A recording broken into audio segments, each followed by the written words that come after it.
We have truly not seen as much from Dr. Fauci, and earlier on in the program we did talk about whether or not he should be staying on the coronavirus task force at this time, because as you said, there have been instances of him contradicting himself and his own medical advice. So it'll be interesting to see if we hear from Dr. Fauci anytime soon.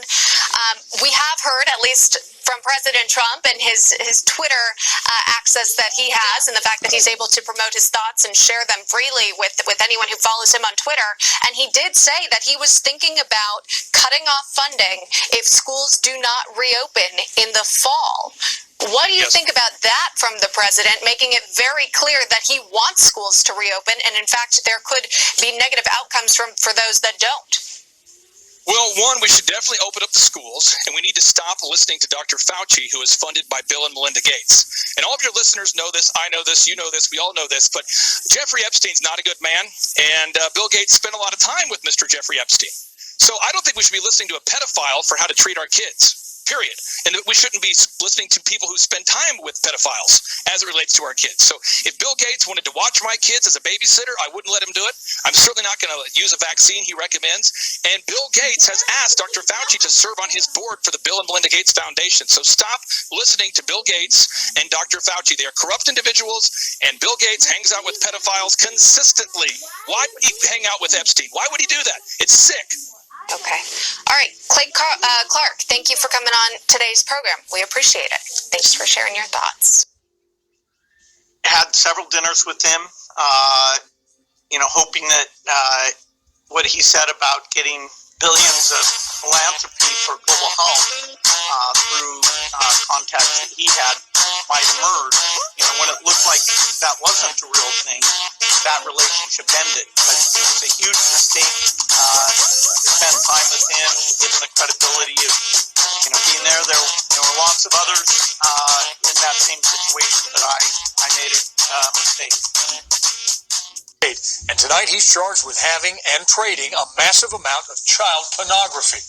KIRO 7's Gary Horker is live near the Gates compound in Medina. And Gary, this man worked as an engineer for the family.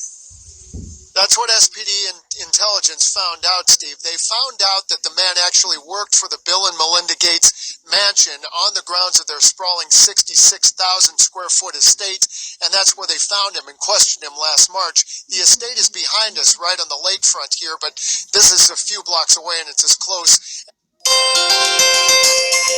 as their security will allow us to get. But according to King County prosecutors, 51-year-old Rick Allen Jones was questioned by detectives about images of child porn and even child rape that were sent from Jones's home computer.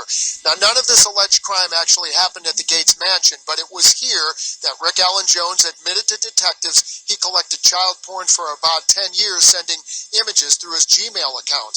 Now, while Jones was talking to detectives at the Gates estate, 3 more SPD detectives had a search warrant to search Jones's Ballard apartment. There, they say they found more than 6,000 images of graphic child porn and rape, 133 of which were children identified by police. We tried Jones's apartment for comment. We got no response. We also reached out to Bill and Melinda Gates' foundation, and we did not hear back. So, in fact, we do not know if he's been fired by the Gates' family.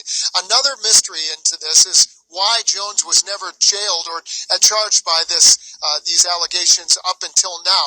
The investigation started here at the Gates Foundation, the Gates Mansion, in March, and the criminal complaint, which I have right here, says he has to show up in court and face a judge in the coming days. So we're going to keep track of this. We're digging into the charges. We'll keep you posted on the latest. Live from the lakefront in Medina tonight, I'm Gary Horker, KIRO 7 Eyewitness News.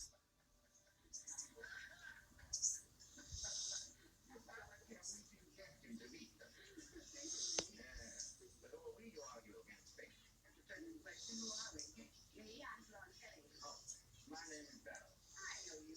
You know, 13 and all of you.